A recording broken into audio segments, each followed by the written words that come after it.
CM Punk falls to 0-2 in MMA after losing decision to Mike Jackson. Chicago, CM Punk's second UFC appearance was something his first was not, a fair fight.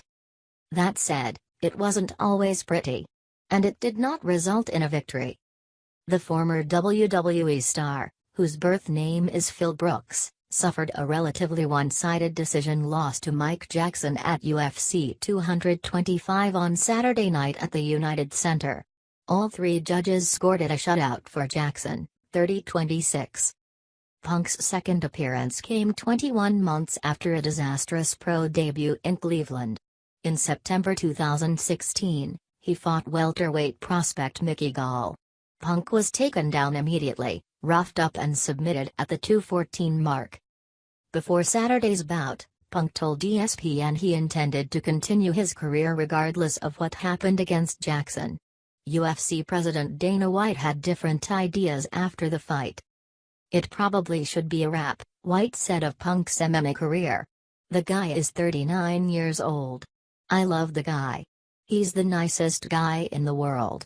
We gave him 2 shots, and he had a lot of heart tonight in this fight. And I think he should call it a wrap."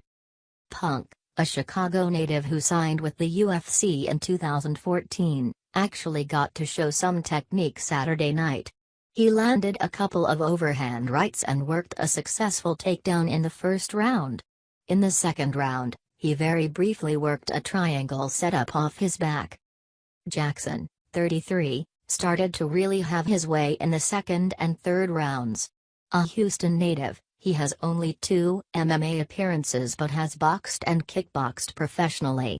He had an easy time locating Punk with the jab and racked up offense with ground and pound. The home crowd urged Punk on from the beginning, but his nose was bloodied in the first, and he looked tired in the later rounds. He continued to come forward, however, even after Jackson landed several solid right hands. The 170-pound bout came just 4 days after Punk was found not liable in a multi-million-dollar civil lawsuit brought against him by WWE physician Dr. Chris Amann, who accused Punk of defaming him in a podcast in 2014.